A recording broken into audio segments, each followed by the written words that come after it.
ಎಲ್ಲಿ ಹೋದ್ಲೋ ಏನೋ.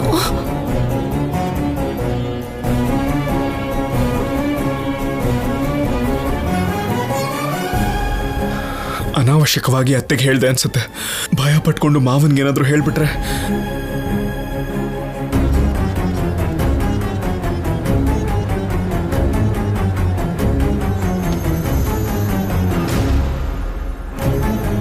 ಅದ್ಗೆ ಅಣ್ಣ ಊಟ ಮಾಡಿದ್ರ?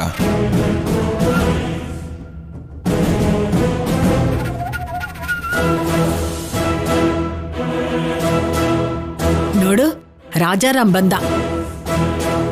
ಊಟ ಮಾಡೋಣ ನಡೀರಿ. ಮಕ್ಕಳು ತಿಂದ್ರ?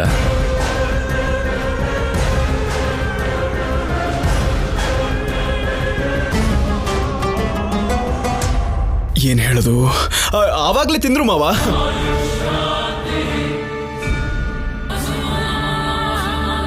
ಆದ್ಯ, ರಾಜಲಕ್ಷ್ಮಿ ಬಿಟ್ಟು 3 ಜನ ತಿಂದ್ರು. ತಿಂಡಿ ಸ್ಪರ್ಧೆ ಇಟ್ಟಿದಾರ ಹೇಗೆ? ನೀವೇನ್ ಅದಕ್ಕೆ ಹೋಗ್ಬೇಕಾಗಿದ್ಯಾ ಈಗ? ಬಿಟ್ಟು ಯಾವಾಗ ತಿಂದ? ನನ್ನ ಹತ್ರನೂ ಬರ್ಲಿಲ್ವಲ್ಲ.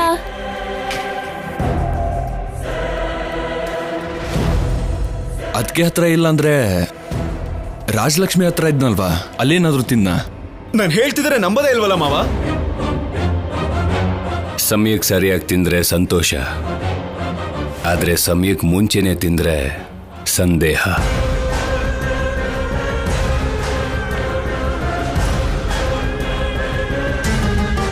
ಯಾಕೆ ಮಾವ ಡೌಟು?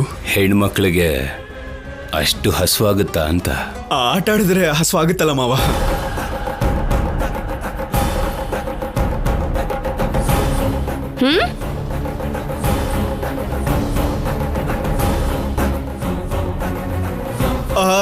ಛಾಯ ಬಂದಿಲ್ಲಲ್ವಾ? 3 ಜನ ಸೇರಿ ಬಿಟ್ಟು ಜೊತೆ ಆಟ ಆಡ್ತಿದ್ರು. ಅವನೊಬ್ಬ ಮರಿ ಕೃಷ್ಣ, ಇವ್ರೇನ್ ಗೋಪಿಕೆಯರಾ? ಹಾಗೆ ಇದೆ ಬಿಡಿ. ಅಮ್ಮ, ನನಗ್ ಸಾಂಬಾರ್ ಕಾಯಿಸಿದ್ಯಾ? ಅಜ್ಜಿ ಕಿಚಡಿ ಮಾಡಿದ್ಯಾ? ಆ ಕಿಚಡಿಗೋಸ್ಕರ ಇಷ್ಟೊಂದು ರಾಧ ಅಂತ ಯಾಕೋ? ನಡೀರಿ ಊಟ ಮಾಡೋಣ. ನಡೀರಿ. ಹೋಗು ಪಾರ್ವತಿ, ಹೋಗು.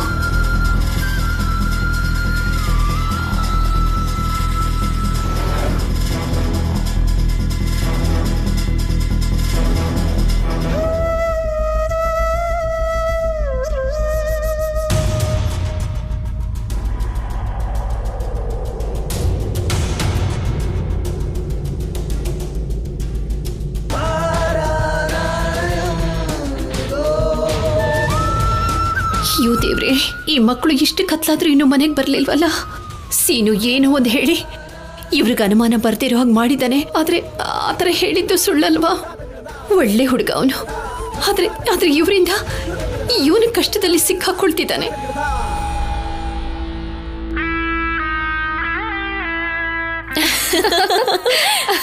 ನಿಂತ್ಕೊಡಿ. ಅಮ್ಮ, ಇನ್ನೂ ನಿದ್ದೆ ಮಾಡಿಲ್ವಾ? ಇಬ್ರು ಎಲ್ಲಿ ಹೋಗಿದ್ರಿ?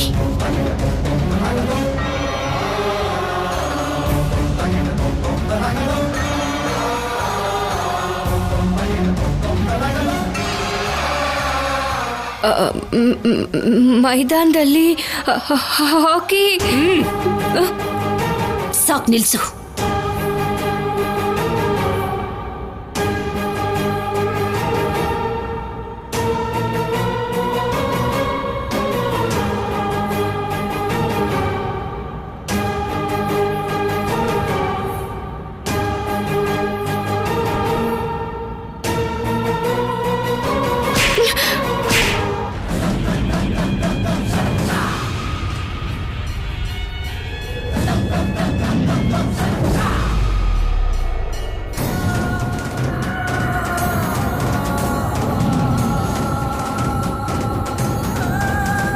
ಯಾರಿಗೂ ಹೇಳ್ದೆ ಹೊರಗಡೆ ಹೋಗ್ತೀಯಾ?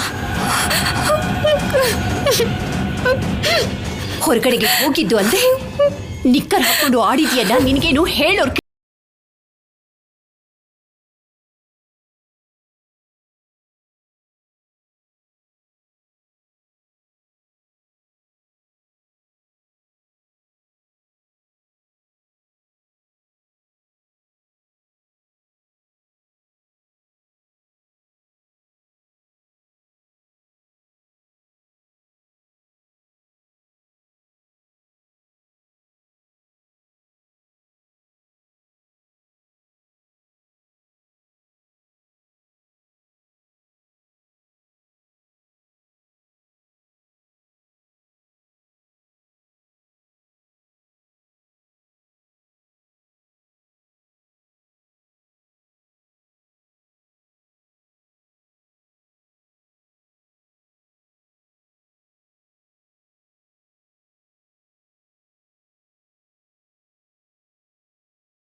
ರುಜುವಾತಾಗ್ತಿದೆ ಕಣೆ.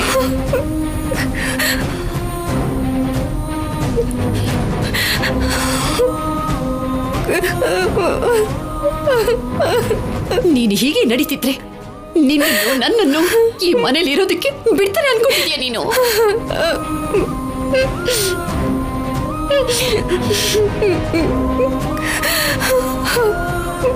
ಮಾಡೋದಿಲ್ಲ ಮಾಡಿ ಇನ್ನು ನನ್ನ ಮುಂದೆ ನಿಂತ್ಕೊಂಡಿದ್ಯಲ್ಲ, ಹೋಗಿ ಒಳಗೆ. ಈಗಾಗ್ಲೇ ನಿನ್ ಸುಳ್ಳಿನ ಮನೆನೇ ಕಟ್ಟಿದ್ಯಾ. ಈಗ ನಿಮ್ಮಿಬ್ಬರನ್ನು ನೋಡಿದ್ರು ಅನ್ಕೋ, ಅವ್ರ ದೃಷ್ಟಿನಲ್ಲಿ ಆಗ್ತೀನಿ ಕಡೆ. ಹೋಗಿ ಒಳಗೆ, ಹೋಗಿ ಒಳಗೆ. ಅಮ್ಮ,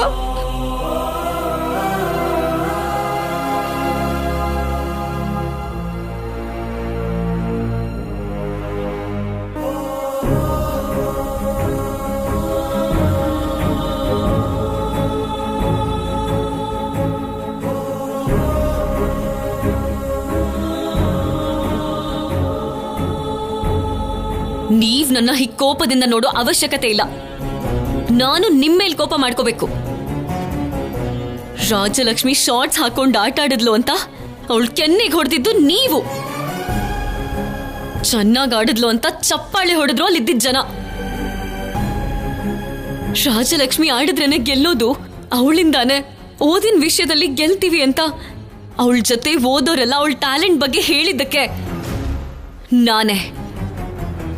ನಾನೇ ರಾಜಲಕ್ಷ್ಮಿನ ಬಲ್ವಂತವಾಗಿ ಆಡೋ ಹಾಗೆ ಮಾಡ್ದೆ.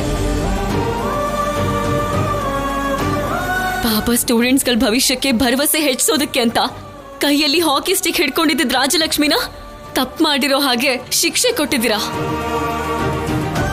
ನಿಮ್ಮಂತವ್ರನ್ನ ನೋಡ್ತಿದ್ರೆ ಕರುಣೆ ಬರುತ್ತೆ ನನಗೆ. ಯಾಕಂದ್ರೆ ರಾಜಲಕ್ಷ್ಮಿ ಅಂತ ಟ್ಯಾಲೆಂಟೆಡ್ ಮಗಳನ್ನ ಹೆತ್ತು ಕೂಡ ಬೆಳೆಯೋದಕ್ ಬಿಡ್ದೇನೆ ಪದ್ಧತಿ ಅದು ಇದು ಅಂತ ಅಡ್ಡಿ ಮಾಡ್ತಿರೋ ನೀವು ಅಮಾಯಕರು. ಇದು ರಾಜಲಕ್ಷ್ಮಿ ತಪ್ಪಲ್ಲ. She is a professional player. ಅವಳು ಹಾಕೊಂಡಿರೋ ಬಟ್ಟೆನ ಯಾಕೆ ನೋಡ್ತೀರಾ? ಅವಳಿಗಿರೋ ಕನ್ಸಿನ ಬಗ್ಗೆ ಯೋಚನೆ ಮಾಡಿ. ಜನ ಏನ್ ಅನ್ಕೋತಾರೋ ಅಂತ ನೀವ್ ಅವಳಿಗೆ ಅವಮಾನ ಆಗೋ ಹಾಗೆ ಮಾಡಬೇಡಿ. ಪ್ರೋತ್ಸಾಹ ಕೊಟ್ರೆ ದೇಶಕ್ಕೆ ಗೌರವ ತರೋ ಹಾಗೆ ಆಡ್ತಾಳೆ. ಈ ಮನೇಲಿರೋರು ಮಾತ್ರ ಹೀಗೆಲ್ಲ ಅನ್ಕೊಳ್ಳೋದು. ಆಚೆ ಇರೋ ಜನ ಅವಳನ್ನ ಮೆಚ್ಕೋತಾರೆ. ಈ ಜೀವನದಲ್ಲಿ ಇದಕ್ಕಿಂತ ಹೆಚ್ಚು ಏನ್ ಬೇಕು ಹೇಳಿ? ರಾಜಲಕ್ಷ್ಮಿಯಿಂದ ನಿಮ್ ಗೌರವ ಹೆಚ್ಚಾಗತ್ತೆ. ಅದ್ರ ಬಗ್ಗೆ ನೀವ್ ಯೋಚನೆ ಮಾಡಲ್ಲ, ಯೋಚಿಸೋದು ಇಲ್ಲ. ನಿಮಗಿದೆಲ್ಲ ಅರ್ಥ ಆಗಲ್ಲ. ಯಾಕೆ ಗೊತ್ತಾ? ನಿಮಗ್ ನೀವೇ ಅಡ್ಡಗೋಡೆನ ಕಟ್ಕೊಂಡಿದ್ದೀರಾ. ದೊಡ್ಡ ಮನೆ ರಾಜಲಕ್ಷ್ಮಿ ಅಂತ ಹೇಳ್ದಿರಾ, ಜನರು ಹಾಕಿ ರಾಜಲಕ್ಷ್ಮಿ ಅಂತ ಹೇಳ್ತಿದ್ರೆ ಆಗ ಸಿಗೋ ಗೌರವನೇ ಬೇರೆ ತರ ಇರತ್ತೆ. ಆ ಫೀಲ್ ಹೇಗಿರತ್ತೆ ಅಂತ ಅನುಭವಿಸಿದ್ರೇನೆ ಗೊತ್ತಾಗೋದು.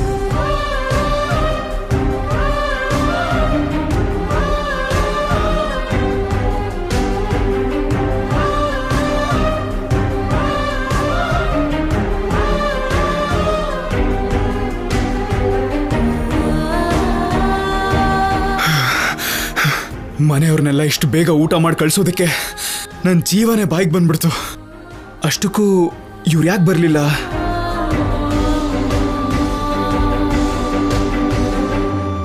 ಏನು ಹಾಗೆ ನೋಡ್ತಿದ್ಯಾ? ಒಳ್ಳೆ ಗೂಬೆ ಇದ್ದಂಗಿದೆಯಾ? ಅದ್ಯಾಕೆ ನಿನ್ನ ಮುಖನ ಗಂಟು ಹಾಕೊಂಡಿದ್ಯಾ? ಸ್ವಲ್ಪ ನಗುನು ಮೇಂಟೈನ್ ಮಾಡು. ನೀನು ಹಾಕ್ಸಿದ ವೇಷನ ಮಾವಂಗೆ ಗೊತ್ತಾಗ್ದಿರೋ ಹಾಗೆ ನಾನು ಮೇಂಟೈನ್ ಮಾಡಿದ್ದೀನಿ. ಮತ್ತಿನ್ಯಾಕೆ ಜ್ವರ ಬಂದಿರೋ ಕಪ್ಪೆ ಥರ ಆಡ್ತಿದ್ಯಾ? ನಿನ್ ಗಂಡ್ಸೇನಾ? ನಮ್ಮೂರಲ್ಲಿ ಟೋಟಲ್ ಆಗಿ 600 ಜನ ಲೇಡೀಸ್ ಇದ್ದಾರೆ. ಅವರಲ್ಲಿ ನೀನ್ ಯಾರನ್ನೇ ಕೇಳಿದ್ರು ಕೂಡ ಸೀನು ಒಬ್ಬ ಗಂಡ್ಸು ಅಂತ ಸಿಂಗಲ್ ಲೈನಲ್ಲಿ ಹೇಳ್ತಾರೆ. ಓಹೋ, ಹೋಗ್ಲಿ, ನೀನ್ ಮನುಷ್ಯನಾ? ಯಾಕೆ? ರಾಮಪುರದಲ್ಲಿರೋ ಚಿಕ್ಕೋರು, ದೊಡ್ಡೋರು, ವಯಸ್ಸಾದವರು, ಮುದುಕರು ಒಟ್ಟು 3200 ಜನ ಇದ್ದಾರೆ. ಅವರಲ್ಲಿ ಯಾರನ್ನೇ ಕೇಳಿದ್ರು ನೀನು ಮನುಷ್ಯನೇ ಅಲ್ಲ ಅಂತಾರೆ. ನಾನೇನ್ ದೆವ್ವನಾ? ರಾಕ್ಷಸ ಕಣೋ ನೀನು. ನಿನಗ್ ಬುದ್ಧಿ ಅನ್ನೋದಿದ್ಯಾ? ಏಯ್, ಏನು ಜಾಸ್ತಿ ಮಾತಾಡ್ತಿದ್ಯಾ? ಬುದ್ಧಿ ಇಲ್ದಿರೋ ಕೆಲಸ ಮಾಡಿದ್ ನೀವು, ನಿಮ್ಮನ್ ಕಾಪಾಡಿದ್ ನಾನು. ಯಾರನ್ ಕಾಪಾಡಿರೋದು ನೀನು? ನಿಮ್ ಮಾವಂಗ್ ನೀನ್ ಹೇಳ್ದೇನೆ ನಿಮ್ಮ ಅತ್ತೆಗೆ ಹೇಳಿದ್ಯಾ ತಾನೆ ಹಾ, ಯಾರಿಗೋ ಒಬ್ಬರಿಗೆ ಹೇಳಲೇಬೇಕು ತಾನೆ. ನಾಳೆ ದಿನ ನನಗ್ ಬೈತಾರೆ. ನಿನಗೇನು ಆಗಲ್ಲ ಬಿಡು. ಆದ್ರೆ ರಾಜಲಕ್ಷ್ಮಿನ ಹೊಡೆದ್ರು. ರಾಜಲಕ್ಷ್ಮಿನ ಹೊಡೆದ್ರ? ಯಾರು? ಇನ್ಯಾರು? ನಿಮ್ಮ ಅತ್ತೆ. ಅತ್ತೇನಾ? ನನಗೆ ನಂಬೋದಕ್ಕೆ ಆಗ್ತಾ ಇಲ್ಲ. ಒಂದು ದಿನ ಅವಳ ಮೇಲೆ ಕೈ ಮಾಡೋದಿರ್ಲಿ, ಒಂದು ಮಾತು ಕೂಡ ಬೈದಿಲ್ಲ ನಮ್ಮತ್ತೆ. ನೀನ್ ನೋಡ್ಕೊಂಡ್ ಬಂದ್ ಹೇಳ್ದೆ ತಾನೆ ಅವಳು ಹಾಕಿ ಆಡ್ತಿದ್ದಾಳೆ ಅಂತ. ಹೌದು, ಆಡಿದ್ರೆ ಏನು? ನಿನಗೇನ್ ಕಷ್ಟ ಅಂತ ನಿಂದೇನಾದ್ರೂ ಹೋಗುತ್ತಾ? ಅದ್ರಿಂದ ನಿಂಗೆ ಕೆಟ್ಟ ಹೆಸರು ಬಂತಾ? ಮತ್ ಯಾಕೋ ಹೀಗ್ ಮಾಡ್ದೆ? ಅದ್ಯಾಕೆ ನನ್ ಮೇಲೆ ಹಾರು ಬೀಳ್ತಾ ಇದೀಯಾ? ರಾಜಲಕ್ಷ್ಮಿಗೆ ನೋವಾಗಿದೆ, ಕೆನ್ನೆಗಲ್ಲ ಮನ್ಸಿಗೆ. ಅವಳು ತುಂಬಾನೇ ನೊಂದ್ಕೊಂಡಿದ್ದಾಳೆ. ಅಷ್ಟ್ ಚೆನ್ನಾಗಿ ಆಡಿದ್ದಕ್ಕೆ ಜನರೆಲ್ಲ ಮೆಚ್ಕೊಂಡ್ರು. ಆದ್ರೆ ಮನೇಲಿ ಮುಖ್ಯವಾಗಿ ಹೆತ್ತವರು ಅಸಹ್ಯ ಪಟ್ಕೊಂಡ್ರು ಅಂತ ನೋವಲ್ಲಿದ್ದಾಳೆ. ನೀನ್ ನೋಡ್ದೆ ಸರಿ, ಅದನ್ನ ಹೇಳ್ದೆ ಇದ್ದಿದ್ರೆ ಅವಳು ಖುಷಿಯಾಗೇ ಇರ್ತಿದ್ಲು. ನಿನ್ನಿಂದಾನೆ ಚೆನ್ನಾಗಿ ಆಡಿದ್ದೀನಿ ಅನ್ನೋ ವಿಷಯನೂ ಮರ್ತು ಅವರಮ್ಮ ಹೊಡೆದ್ರು ಅನ್ನೋ ವಿಷಯನೇ ಯೋಚಿಸ್ತಾ ಇರ್ತಾಳೆ. ನಿನ್ನಂತವ್ರಿದ್ರೆ ಯಾವುದೇ ಹೆಣ್ಣಾದ್ರೂ ಆಳ್ತಾಳೆ.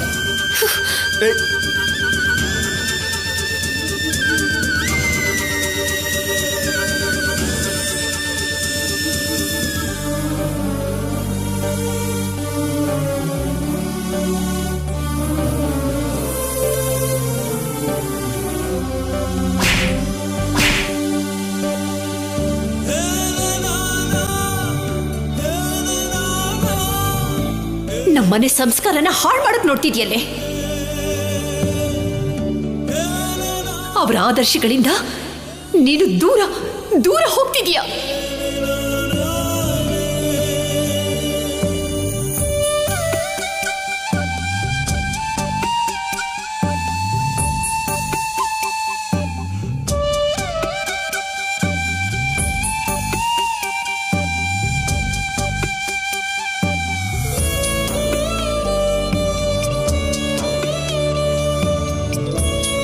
ರಾಜಿ, ಅಳಬಾರ್ದು. ಊಟ ಮಾಡು. ಹಸುವಿಲ್ಲ ಅಮ್ಮ. ರಾಜಿ,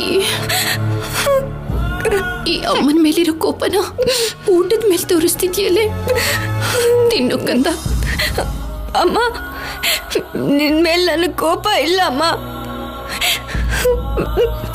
ಈ ಮನೆ ಸಂಪ್ರದಾಯನ, ಅಪ್ಪ ಎಳ್ದಿರೋ ಗೆರೆನ ದಾಟಿ ನಾನು ತಪ್ಪು ಮಾಡ್ಬಿಟ್ಟೆ ಅಂತ ಬೇಜಾರಾಗ್ತಿದೆ ಅಮ್ಮ.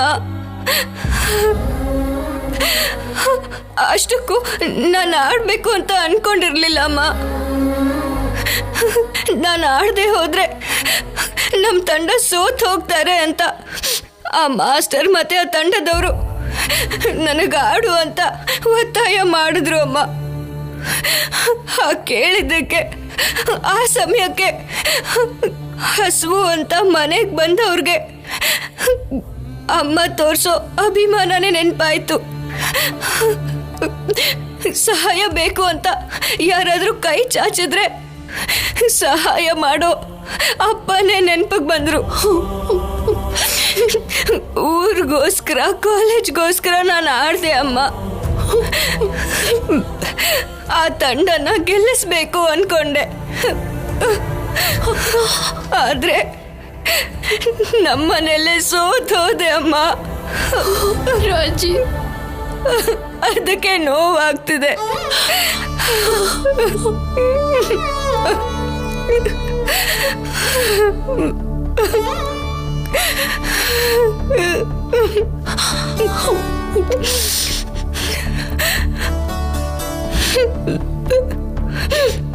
ರಾಜಿ,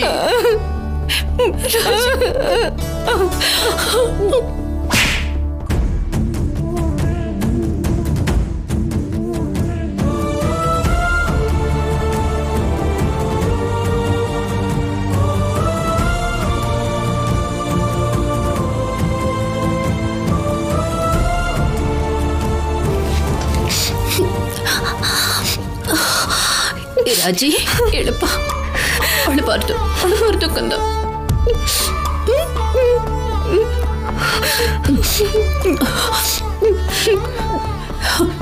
ಅಳಬಾರ್ದು ಹೇಳಿದ್ನಲ್ಲೋ.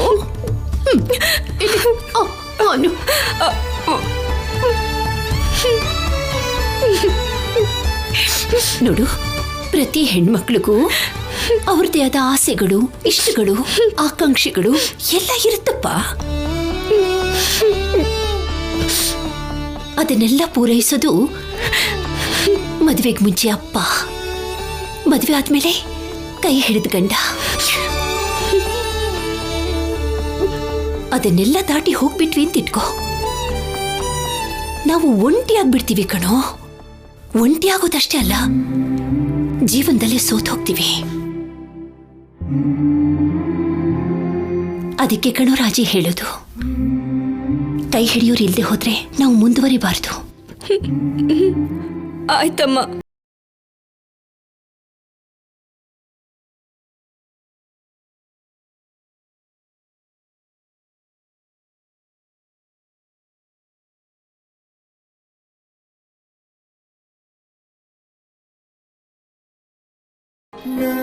ಏನಮ್ಮ?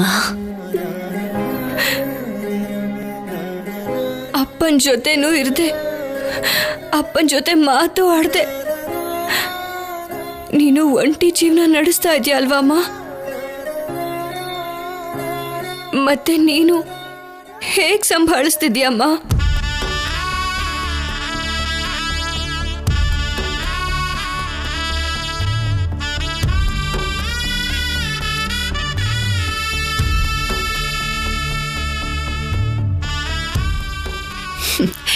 ನಿನ್ ತಂದೆ ಇದಾರಲ್ಲ, ನನ್ನ ಜೊತೆಯಲ್ಲಿ ಇಲ್ಲದೆ ಇರಬಹುದು, ಆದ್ರೆ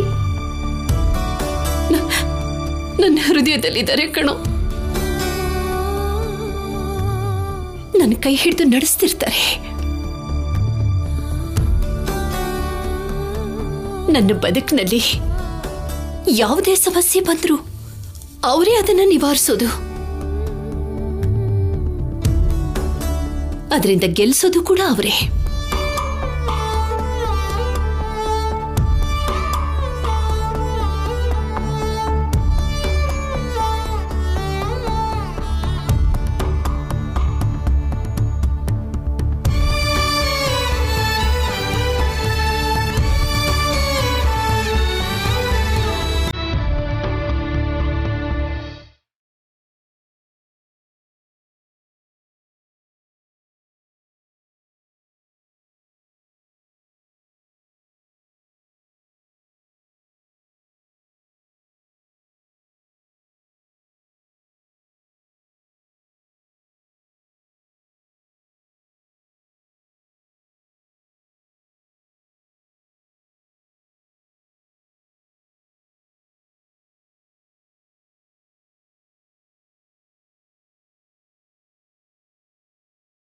ನಿಮ್ಮ ಮಗಳಿಗೋಸ್ಕರ ನಿಮ್ಮ ವ್ಯಕ್ತಿತ್ವ ಎಲ್ಲಿ ಕಳೆದು ಹೋಗುತ್ತೋ ಅನ್ನೋ ಯೋಚನೆಯಲ್ಲಿ